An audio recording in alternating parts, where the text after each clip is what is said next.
have you ever played a game that you are the only one that doesn't understand the rules? And how fun was that? My kids won every time. Yeah. Whoever knows the rules wins all the time, right?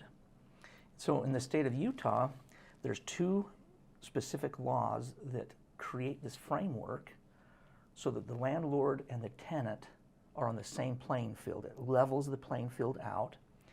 And the better you understand what those laws are, the more power you have to negotiate and understand and create for yourself the best possible outcome. And so it's very critical, Scott. And maybe just in a quick overview, can you tell our listeners today what the two laws are and basically what they cover? Absolutely, yeah. So, and these laws are not just in favor of the owners, they're in favor of the tenants. So the first law is the Fit Premises Act. Yep. So this act is there to make sure that a landlord or a homeowner is providing a property, a residence for a tenant that meets the minimum criteria that makes sure the house is safe, habitable, everything's functioning and working. It's the law that helps you as a tenant know that you're moving into a functioning property that is sanitary and healthy, I guess. Free of mold, that things work in it, that you were to walk down the stairs and it's not going to collapse on you. Yep. Excuse me.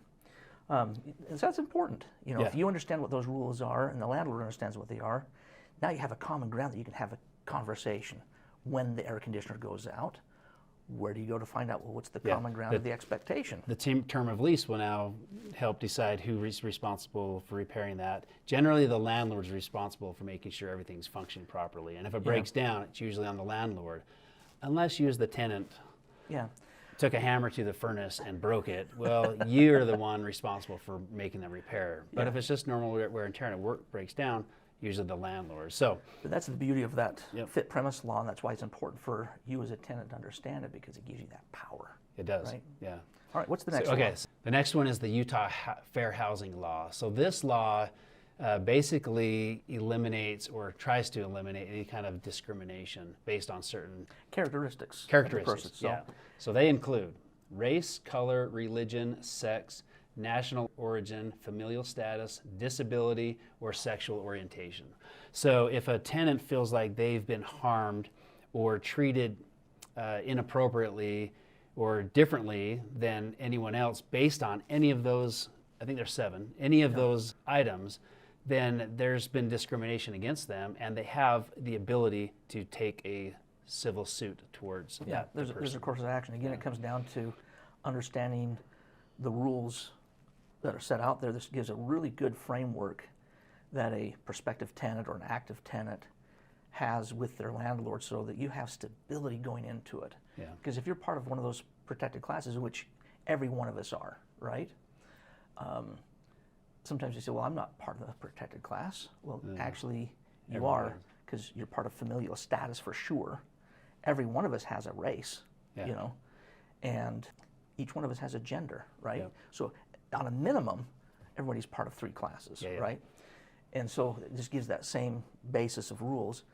So I guess in summary, the fit premise deals with the physical structure, and fair housing deals with the individuals. And now that you know those rules, you can communicate very effectively between the two parties, and things just work smooth, and you're more empowered as a tenant. They should work smooth, but the reason why there are those laws is because we need to work together as a society and not take advantage of each other. So we hope that people aren't.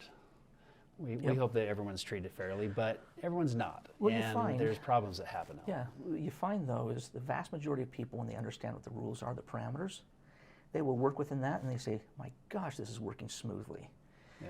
But every once in a while you do find a person that tries to say, well, I'm going to work outside this parameter, and that's when things start to fall apart for that individual. And so it's just important to understand where you're at as a tenant, what your rights are, and what your obligations are. We'll have more information on where to go if you experience that. Like if your landlord is not following the Fit Premises Act, right? There's a way for a tenant to act to get those things resolved. If you've been discriminated against, there's things that you can do to To correct rectify it, yeah. that problem. Now, they're not always easy. And one thing that we advocate here at Tenant Solutions is communication and record keeping. When you're talking with other people, especially a landlord, you need to have record of the conversations or the property or whatever it is you're dealing with, because you'll want that in the future. Like, Yeah. don't just rely on your memory, because everyone's memories. The old horrible, Chinese but- proverb is the palest ink is better than the sharpest mind. Yeah, yeah. right? Have something in writing. So stay tuned, and thanks for participating today.